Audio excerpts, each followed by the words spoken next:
Hello and welcome to episode 61 of Let's Run Facebook Ads, a podcast with myself, Nick Boddington. Today, I want to talk about landing pages and how many call to actions you should have on a landing page and where they should be.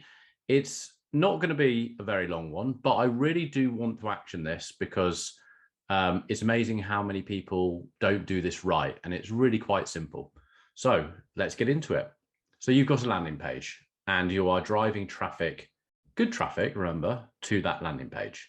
What should you be doing on the landing page and why do we have a landing page? So let's go back to the beginning of why the landing page was created. I'm not going to pretend I know when the landing page was created. I have no idea. It's always been there, I suppose. I don't know. So basically what happens is you've got your website. Now, why we want a landing page is because if we drive people to our website, and this is not to say it's e-com. So if you are e-com, yes, you can use landing pages in certain situations, but this is more for lead gen. Okay. So quite happy to just go to the next episode if you're e-com, or you might learn something. So stay.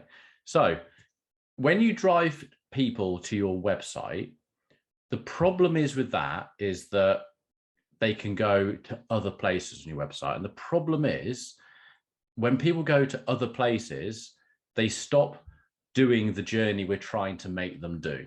Does that make sense? So when we place an ad on Facebook or any other platforms, obviously we wanted to follow a conveyor belt. Okay. Now I'm talking like this as if it's done all the time and a completely simple.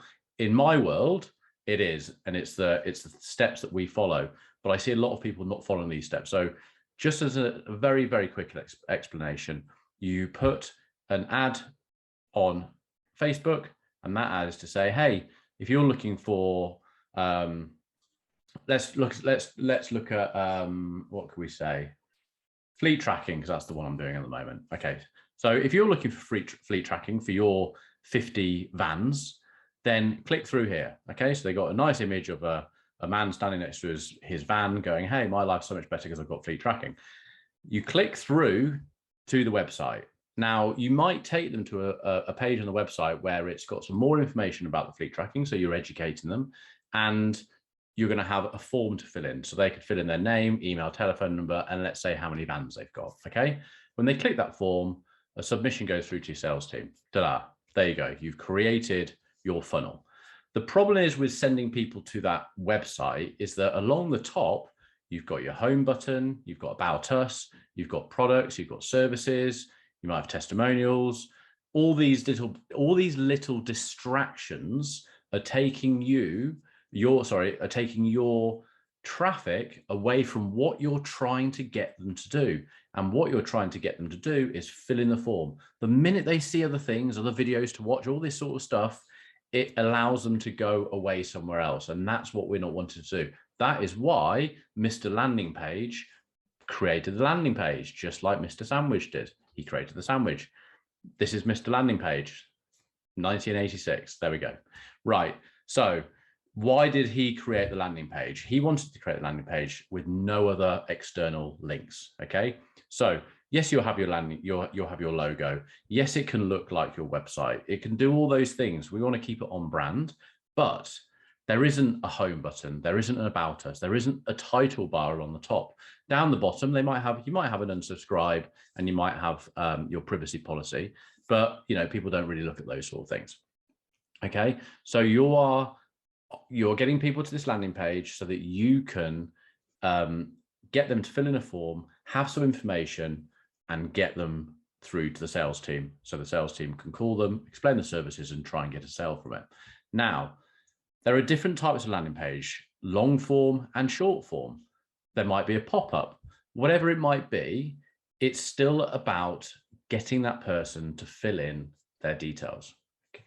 So the title of this podcast was how many call to actions do you have it? And the reason I wanted to name this podcast, how many call to actions, is because I hear all the time, I've got clients and I hear it a lot when I'm speaking to people, is the first thing that you want someone to see, and this is usually done correctly, I say usually done correctly, maybe it's not, is they come onto the website, and whether that's on a desktop or a mobile, there's something that we call above the fold.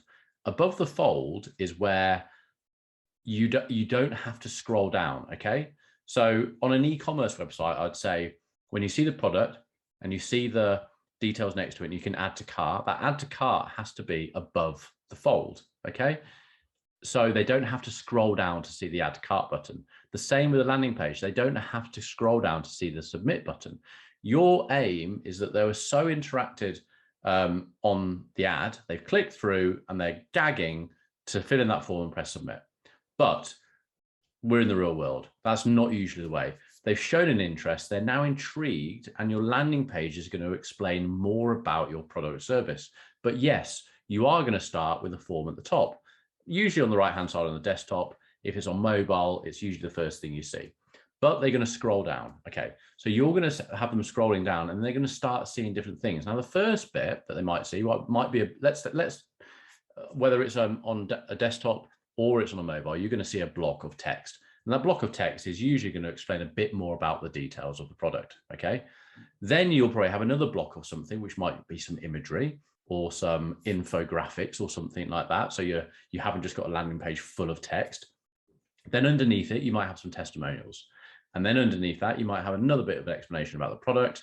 And then underneath that, you have the bottom of the page. Now, what I see happening a lot is people putting the form at the top and the submit button. And I saw this only last week with a client of ours. And in a way, we had to discuss this particular topic. Was he thought it was distracting and annoying if he had multiple buttons going down the page. My argument was, if you send someone to your landing page and they see that first bit of form, but they decide not to submit because they want to go down and read more about your product or service, they have to scroll back up again to fill in the form. Now, you could have a static banner where the form is. So you might see on websites and landing pages where, as you're scrolling down, there's one area at the top of the screen that goes down with you. Now that's a different story altogether, because they know where to go. But if they're scrolling down, it's taking them 5-10 minutes to really take in the information. What are we doing wrong by making that person have to think about where they need to go now to submit? We're creating a barrier to entry, and that's what we don't want to do.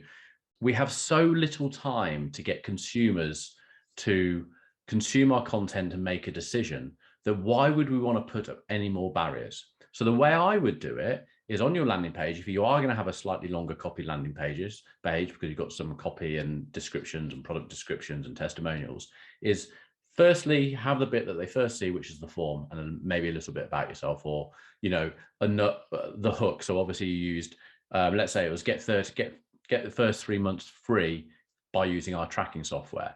Your first part of the title, when they hit the landing page, could be continuous to that and repeat that title. Get your first 3 months free, submit the form here, and it's just there on the right on a desktop, or just below on a mobile. When they get down to the next block of text explaining more about the product, I believe that you should have the same submit button saying the same thing. We don't call it, you don't say submit and then the next button says call us now or whatever. Keep it completely in sync. But after every block of text or imagery or information, as you're splitting that landing page going down, have that same button. So you're giving them what we call a CTA, which is call to action, every step of the way. Now, my client thought it would be annoying, but I said, okay, it's hard, and the way I see it, it's hard enough to generate the business we're trying to do. We've got enough obstacles going on with Facebook and iOS and tracking. All these platforms are having this problem. If we've been lucky enough to get someone through from an ad and get them onto our landing page, I believe we need to get that person as quickly as possible and as easily as possible to click the link, put in their details and submit it. And then a salesperson, or yourself, if you're one-man band, or your team, can call that person, explain the details, explain the product, any objections they might have, and try and close a sale. If we're giving any opportunity for a potential client, a prospect, to click away because he or she goes, I don't know where to go here. And I see it all the time. I flick around landing pages. I'm like, I don't know where to go. I'm finding this really complicated. make it really, really easy. We can't make things difficult. The minute we make someone have to think, we've lost them. So if you're making your client have to think, we built a landing page the other day and we're using a new bit of software. And when they're on that landing page, when they press get started, I think it's a get started or get a quote, it pops up a pop-up. And when they keep pressing next, I think they do it 4 times, and it has a little bar underneath it which says how far they are through. So it says 25%, 50%, 75%, 100%. It looks really, really ugly. And some of the team say, let's just get it going. And we have got it going. I'm not happy with it. I think it's really, really ugly. And I think that a potential prospect is going to bounce from that. I think the landing page looks great. The minute this pop-up comes up, it just looks awful. So what we're going to do is we're going to change it from a pop-up, and we're going to put a form, the actual text boxes onto the actual landing page and allow them to fill in like that. So moral of the story with the landing page is there so someone doesn't click away and go and look at other information. Okay, we want them to get there, take in the information that we need to put on the landing page and fill in the form. Secondly, if we're making them scroll down the page, still make it easy for them to fill in the form. They know where their call to action buttons are. That's really, really important. I actually disagree wholeheartedly with anyone unless they can show me proof that not having as many buttons on the page is better. Then I'm going to go with what I see winning all the time. So that's the conclusion of this podcast: is how many CTAs do you have on your landing page? As many as you need to make it easy for the prospect to click, submit, and get a lead in for your sales team.